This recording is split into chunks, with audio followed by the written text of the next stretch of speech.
You won't believe what happened to me the other day. I was in this quaint little coffee shop downtown, the one with the killer mochas and those sinfully delicious raspberry stones, just minding my own business. And who walks in? Alex. Yeah, Alex from college. The same Alex I had this crazy, intense thing with what feels like a lifetime ago. My heart did this weird leap thing, you know? Despite the wedding ring snug on my finger. Next day, my phone buzzes with a text from him. Hey, it's been ages. Dinner tonight, for old time's sake? My thumb hovered over the keyboard. I mean, I'm married, right? But curiosity, that sneaky cat, got the better of me. Sure. Why not? I replied, convincing myself it was just as friends. So, dinner. We end up at this cozy Italian place, and Alex is all charm and smirks, reminiscing about our college shenanigans. And I'm there, laughing a bit too loud, feeling this rush like I haven't in years. Mark, my husband, he's great, but it's been a while since we've had sparks flying. With Alex, it's like someone reignited a bonfire. It didn't stop at dinner, though. We started seeing each other more, under the guise of catching up. I found myself feeding Mark these little white lies about working late. Each secret meeting with Alex felt like we were adding fuel to a fire that was supposed to have died down a long time ago. Then, one evening, Alex kissed me. We were in his car, parked under the shadow of an old oak, and I didn't stop him. The guilt was there, a faint whisper, but drowned out by the sheer exhilaration of the moment. That's when the affair started. I kept telling myself it was just a temporary escape from the everyday blah of marriage. Our rendezvous grew bolder, more reckless. But Mark, he started to pick up on something. He'd noticed my late returns, the way I'd jump at my phone's every buzz. One night, he cornered me, his eyes searching mine for an explanation. What's going on with you? He demanded. I stumbled over my words, denying anything was wrong, but our first major fight erupted right there. The thrill of the secret with Alex, it was intoxicating, but lying to Mark, seeing the trust crumble between us, it was like watching a car in slow motion. I was torn, caught between the past and the present, between excitement and stability. And the worst part? I had no idea how to stop the collision course I was on. Let's get away for the weekend, Alex said, his eyes sparkling with the promise of an adventure, a break from the monotony of daily life. I hesitated, the weight of my wedding ring suddenly feeling heavier. But the thrill of being with him, the escape it offered, was too tempting.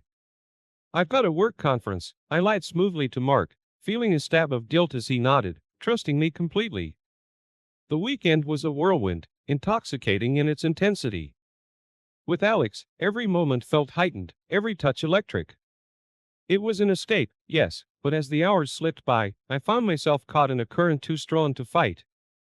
I was falling for him, hard, and the reality of what that meant for my marriage loomed over me, a dark cloud threatening to burst. Coming home was like stepping into a different world.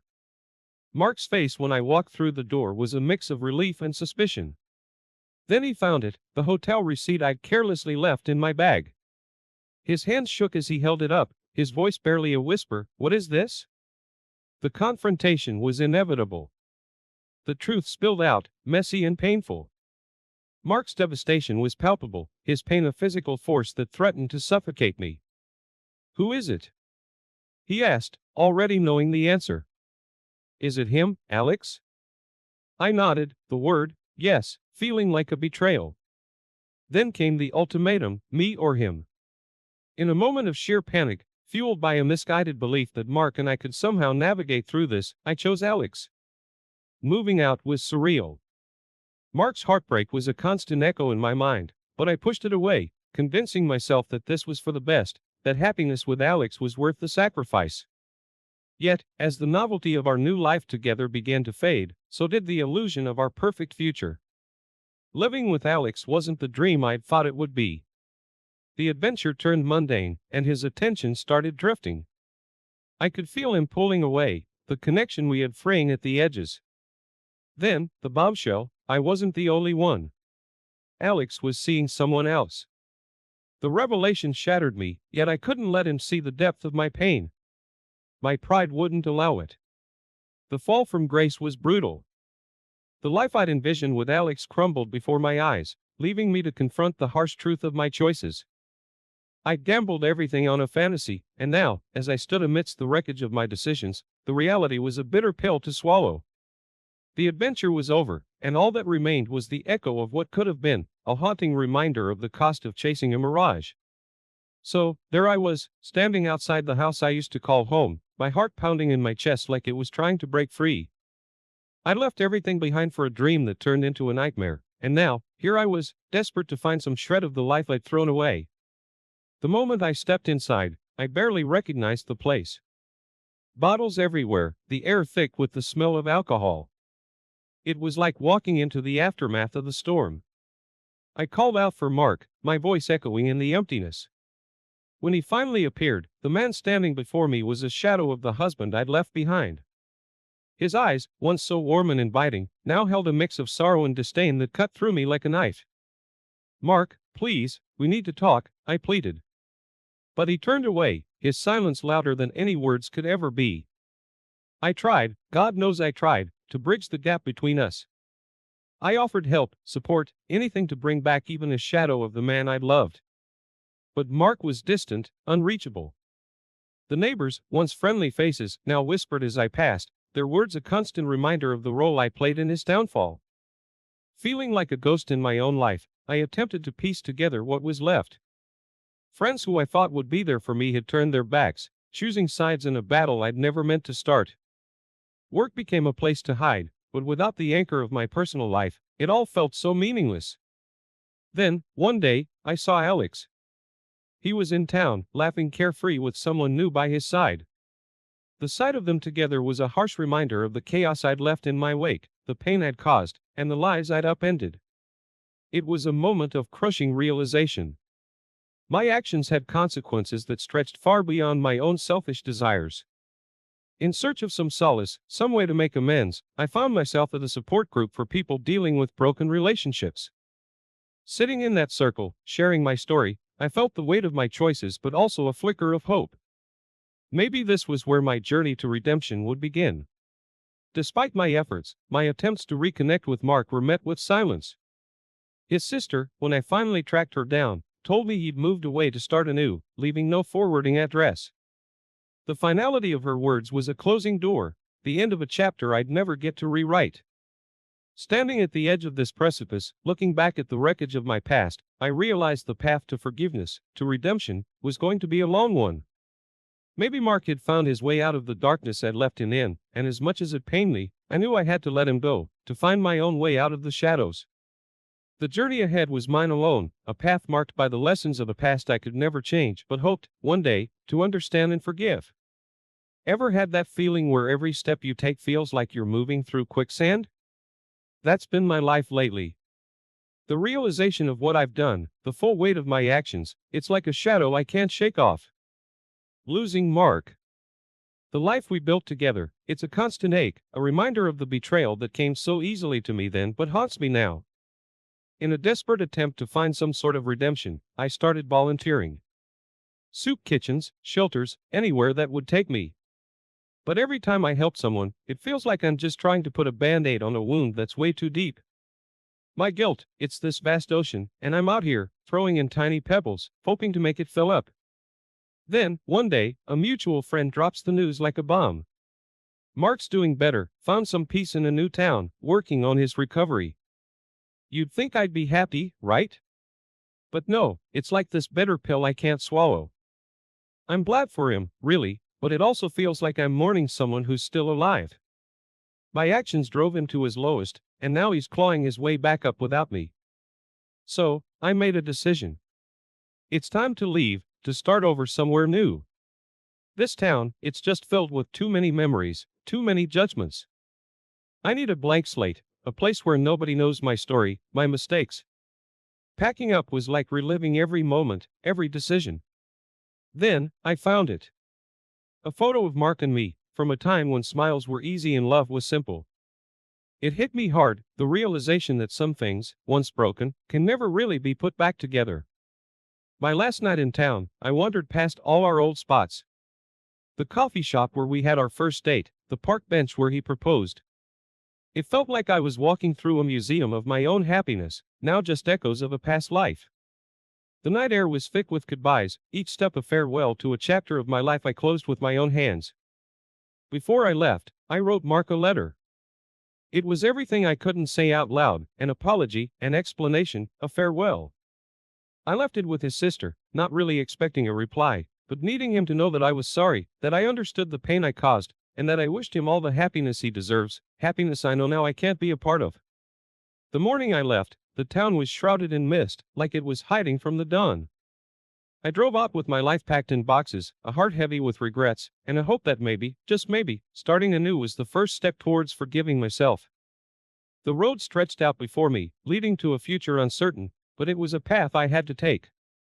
For Mark, for me, for the chance at redemption, however distant it might seem. The moment I hit the road out of town, it felt like I was leaving a part of myself behind. The car was stuffed with all my belongings, but it felt empty, kind of like how I felt inside. Every mile marker was a reminder of the distance I was putting between my past and my potential future. My heart was a mess of regret and hope, a weird cocktail of emotions I couldn't shake off. Landing in a new city was like stepping onto another planet.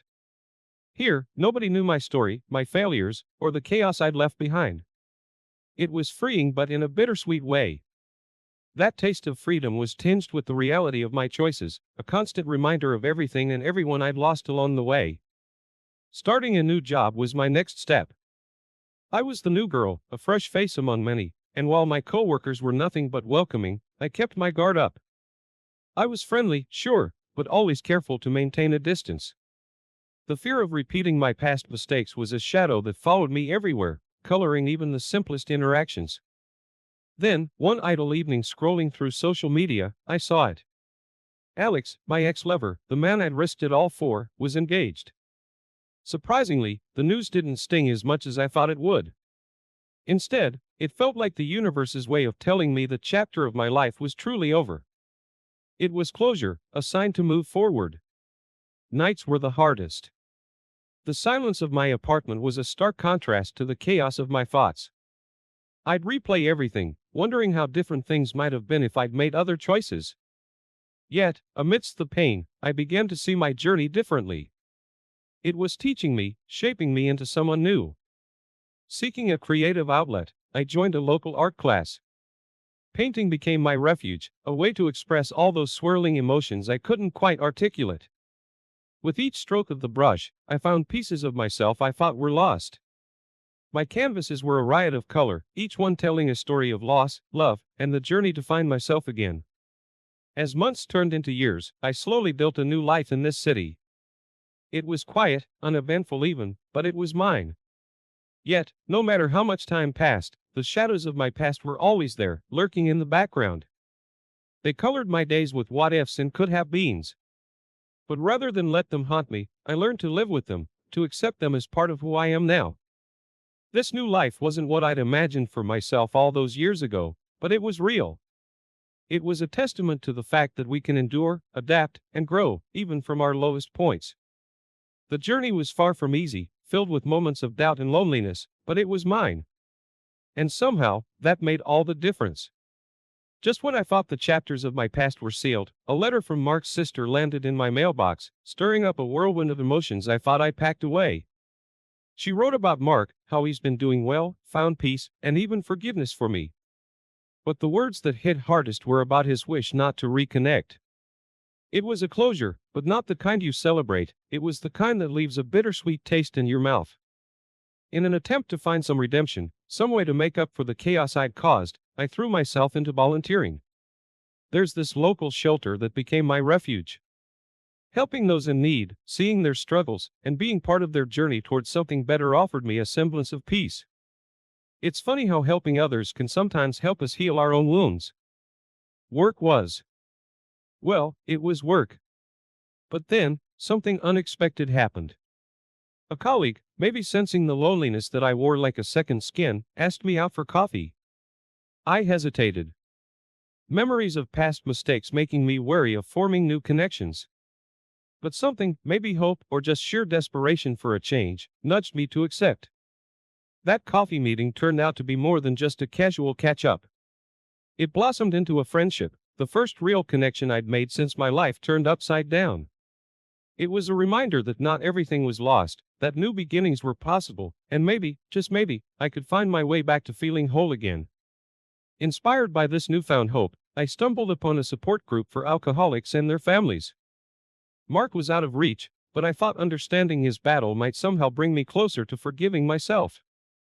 The stories shared in those meetings were eye-openers, showing me the depth of pain I'd contributed to. It was a tough pill to swallow, but it was also the start of my journey towards self-forgiveness. Amidst this journey, I found solace in writing. I started a blog, a space where I could share my story anonymously. It was cathartic, pouring my heart and soul into words, and soon, I started receiving messages from others in similar situations.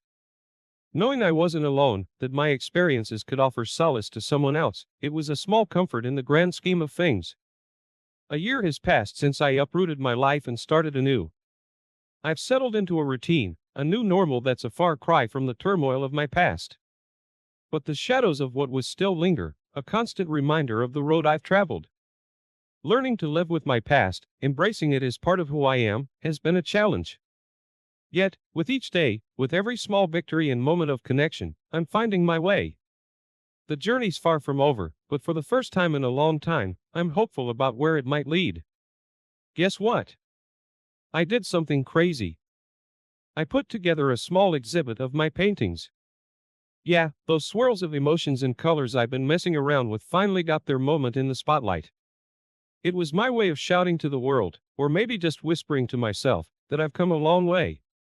That night, standing there among my canvases, each one a diary entry of my journey, I felt this surge of accomplishment. For the first time in what felt like forever, I was proud of myself. My art, raw and real, told my story better than words ever could. And you know what? The exhibit was a hit. People actually got it. They saw the pain, the hope, the healing. It was like my soul was on display, and instead of judgment, I found understanding. That feeling, that connection, it was something I hadn't felt in too long. After the exhibit, I did something I never thought I'd have the courage to do. I went to Mark's new town. No, I didn't go to see him, didn't even try to reach out.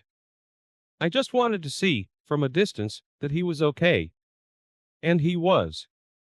Seeing him from afar, looking content and peaceful, it was all I ever wanted for him. It was closure, the real kind, the kind that lets you breathe again. Coming back from that trip, something in me shifted. I realized that while my past, with all its mistakes and heartaches, is a part of me, it doesn't define me. I made a promise to myself to live a life of purpose, to make my second chance count. Not long after, life presented me with an opportunity to mentor a young woman who was going through a tough time.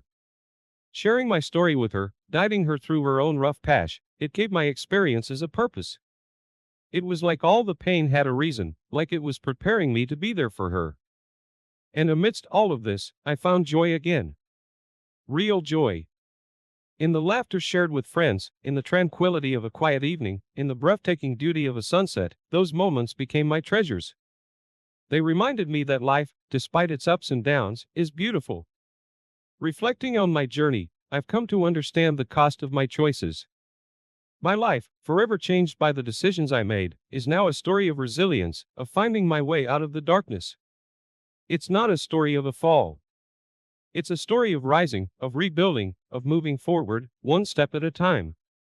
So here I am, sharing this with you, not as a confession but as a testament to the fact that it's possible to come back from the brink, to find light after the darkest of nights. My journey